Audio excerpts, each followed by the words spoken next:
19h45 sur BB24. Bonsoir à tous et bienvenue à cette nouvelle édition d'information dont voici le sommaire. À l'échelle mondiale, les défis du monde agricole sont nombreux et le réseautage apparaît comme une opportunité d'affaires entre agriculteurs pour se donner plus de visibilité à l'échelle locale et régionale. On en parle dans un instant. Plus d'1,4 million de personnes décèdent chaque année dans le monde d'une hépatite selon l'Organisation mondiale de la santé. Mais pour être soigné, encore faudrait-il savoir que l'on est malade? Le dépistage reste la solution. Et puis, pour beaucoup, ce n'est pas un métier pour les femmes et pourtant, elle a pu s'y faire un an tout en gardant sa féminité sous les masques et les gants de protection. À découvrir dans un instant une femme qui exerce le métier de soudeur.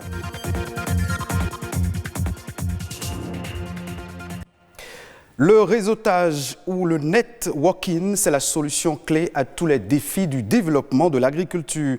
Le réseautage des acteurs des chaînes de valeur agricole va permettre de remédier au manque d'informations, faciliter le partage d'expériences, régler les problèmes d'indisponibilité d'intrants et de marché d'écoulement. Aussi permettra-t-il de disposer d'interlocuteurs fiables dans les différentes chaînes de valeur agricole. Karim Kekere, expert en agronome, nous en parle davantage.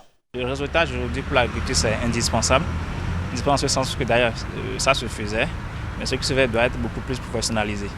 Dans le sens que l'agriculture aujourd'hui a besoin de s'ouvrir pour que ceux-là qui sont dans le monde, c'est une chaîne. Quand on parle d'agriculture, ce n'est pas seulement au niveau de la production végétale, mais il y a la production végétale, la transformation qui suit, la distribution, la commercialisation. Donc les différentes chaînes de valeur doivent pouvoir se mettre ensemble pour pouvoir donner à l'agriculture toute cette valeur-là. Donc si par exemple vous êtes dans un réseau professionnel bien indiqué, vous avez cette chance-là de vous ouvrir au-delà de votre marché localement disponible, mais également à d'autres marchés sous-régionaux, un marché international, mais de diversifier également ceux-là qui sont vos clients, qui font la transformation de maïs par exemple. Donc c'est indispensable aujourd'hui pour ceux-là qui sont dans le secteur agricole. Et également c'est sur le plan professionnel et le plan, je vais dire, savoir-faire. Savoir-faire en ce sens que on n'est pas censé tout connaître. Et aujourd'hui, avec le changement climatique, il y a beaucoup de choses qui évoluent. Là où vous pensez avoir réussi, peut-être que d'autres ont mieux réussi que vous. Là où vous avez des difficultés, peut-être qu'à côté de vous, les gens ont déjà réussi. Le réseautage, si vous avez donc ces bonnes adresses, vous avez cette capacité-là à dépasser vos concurrents en exploitant correctement cette carnet d'adresses-là. Il suffit aujourd'hui, par exemple, avec la nouvelle technologie, qui sont beaucoup plus ancrées en matière de développement de réseaux. Aujourd'hui, vous avez les réseaux sociaux, les réseaux professionnels, etc. Donc, vous avez également cette facilité aujourd'hui à trouver des solutions, s'ouvrir également aux autres, son expertise.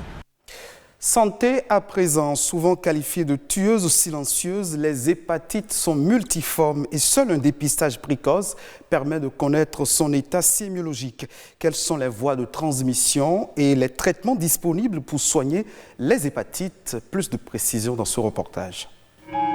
Dans le monde, il existe plusieurs formes d'hépatite virale.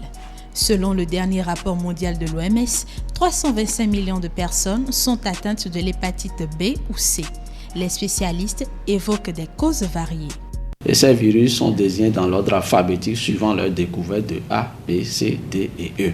Au Bénin, c'est les causes infectieuses. Et dans ces causes infectieuses, on va parler des causes infectieuses virales. Il y a les causes toxiques et il y a les causes métaboliques. Ça concerne les sujets qui sont souvent très obèses. Il y a d'autres causes, les causes immunologiques, les tisanes que vous prenez, certains médicaments aussi qui peuvent être cause d'inflammation du foie. Au Bénin, les hépatites B ou C exposent plus à la chronicité lorsqu'ils ne sont pas tôt détectés, tant les signes sont silencieux. Il y a ce qu'on appelle les infections aiguës et les infections chroniques. Aiguës pour dire que le délai de l'infection ou de l'inflammation jusqu'à la guérison de la maladie, ça n'excède pas les 6 mois.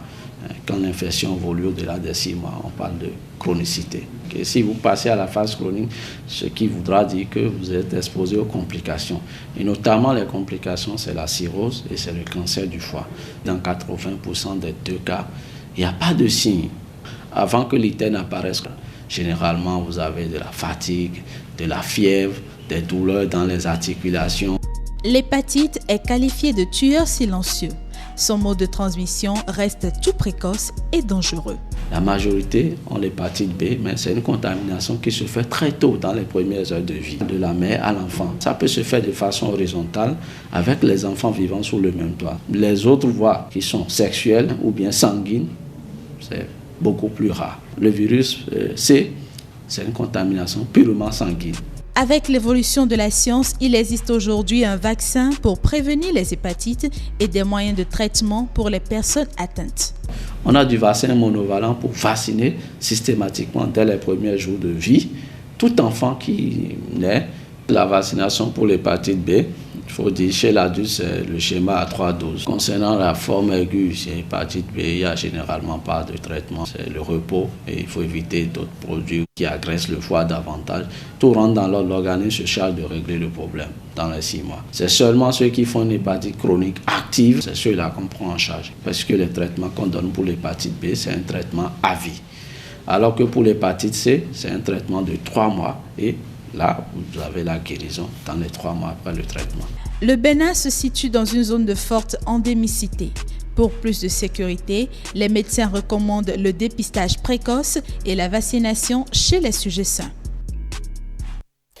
Dans le monde entier, seulement 1,6% des soudeurs sont des femmes. Et si l'égalité demeure un objectif encore lointain, le métier se féminise pourtant. Au Bénin, l'on rencontre déjà des femmes soudeurs. Dans ce secteur très masculin, Edna Zimonset a été attirée par l'exigence de qualité et de précision de métier qui nécessite une certaine habileté. Mathieu Sokenou et Nadège Omolade-Sani sont allés à sa découverte.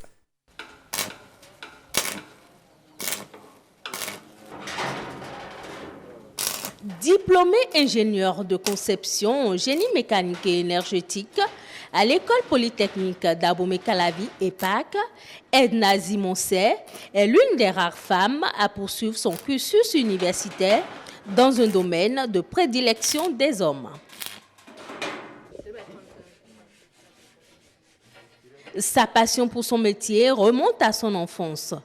En créant son entreprise de soudure, elle a voulu corriger les nombreuses imperfections dans ce secteur et porter un coup de main aux transformateurs agricoles. Tous nous parlons de la valorisation des produits made in Bénin. Même si on produit et il n'y a pas assez d'équipement, on ne pourra pas augmenter la quantité de production. J'ai dit que bon, au début, je peux couvrir un atelier d'abord, commencer par la petite clientèle, par la soudure, et après pouvoir maintenant atteindre l'objectif final qui est d'aider le jeune transformateur des produits made in Bénin.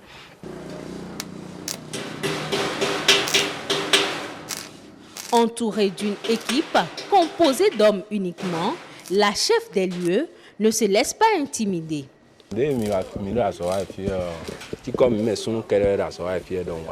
Dans cet atelier, nous travaillons comme si nous n'étions que des hommes. Notre chef ne se comporte pas comme une patronne. On ne paraisse pas. Notre chef non plus. Tout se déroule dans une parfaite harmonie. Pour en arriver là, Edna a dû faire des sacrifices.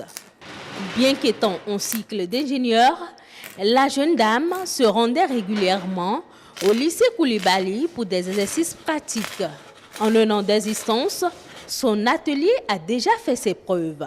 J'ai déjà réalisé avec eux beaucoup de cuves, beaucoup de cuiseurs, de pasteuriseurs, les cuves de fermentation, des presses d'ananas, les capsuleuses. Et il y a beaucoup qui sont en projet. Les équipements agricoles ne sont pas les seules réalisations de cette passionnée de la soudure et des gros engins. Edna fait aujourd'hui la fierté de ses géniteurs dans sa blouse bleue, même si ces derniers rêvaient de la voir enfiler la blouse blanche comme médecin. J'étais allée dans son atelier plusieurs fois. Et puis, je l'ai vu en train de travailler. Vraiment, j'étais tellement contente. Et le jour-là, je la regardais faire.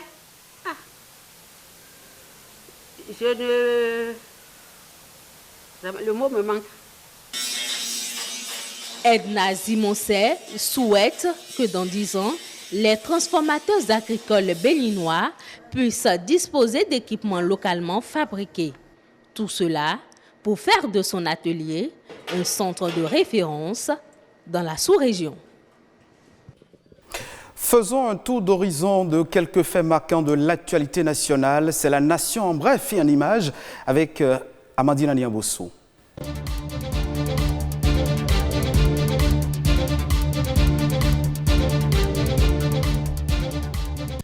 Le Bénin espère doubler d'ici à 2025 le produit intérieur brut du tourisme.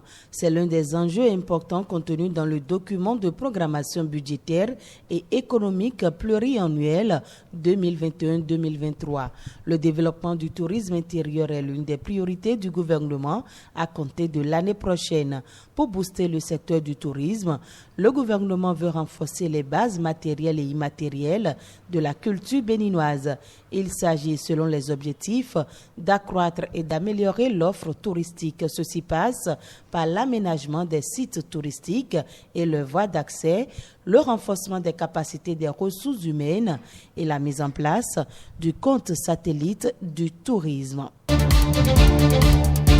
Dans l'objectif de renforcer les capacités technologiques des artisans et maîtres artisans, il est organisé sur toute l'étendue du territoire national une formation programmée de 1000 artisans et maîtres artisans dans leur domaine de compétences. Pour cette formation, 10 métiers les plus en vue sont concernés. Au terme de cette formation, les artisans et maîtres artisans vont bénéficier du certificat de qualification professionnelle. Le CQP vient remplacer les diplômes de fin d'apprentissage d'antan. Le gouvernement ayant rénové tout le système, il n'y a plus de cérémonie de libération ou de remise de diplôme de fin d'apprentissage en République du Bénin. Avec le certificat de qualification professionnelle, les artisans et maîtres artisans peuvent, s'ils le souhaitent, aller au certificat d'aptitude professionnelle ou à une licence professionnelle. Les députés ont examiné et adopté ce jeudi 2 projets de loi dont l'autorisation de ratification du traité des Nations Unies sur l'interdiction des armes nucléaires. Ce traité vise à interdire la fabrication, les transferts, l'emploi et la menace d'emploi des armes nucléaires en raison des conséquences humanitaires catastrophiques qu'entraîne leur utilisation. À ce jour, 44 États dans le monde l'ont ratifié sur les 50 attendus pour que le texte entre en vigueur. Le second dossier examiné et également adopté par les députés est le projet de loi portant autorisation de ratification de la Convention portant création de l'Alliance pour le biodigesteur en Afrique de l'Ouest du Centre, adopté à Ouagadougou le 4 octobre 2018. Quelques informations brèves. Après Madagascar, c'est au tour du Rwanda de fermer plusieurs de ses centres de traitement contre la Covid-19 après la baisse des cas de contamination. Cette situation dénote de la gestion proactive de la pandémie du coronavirus par le Rwanda, comme cela a été visible dans plusieurs pays d'Afrique. Jusque-là, selon les dernières statistiques de l'Union africaine, le Rwanda compte 4 971 cas confirmés depuis le début de la pandémie pour 34 décès et seulement 203 cas actifs. En France, la pandémie liée à la Covid-19 s'est étendue ces derniers jours sur le territoire français alors que les hôpitaux affrontent déjà une charge élevée de patients dans plusieurs régions. La circulation virale, déjà à un niveau élevé, continue de progresser.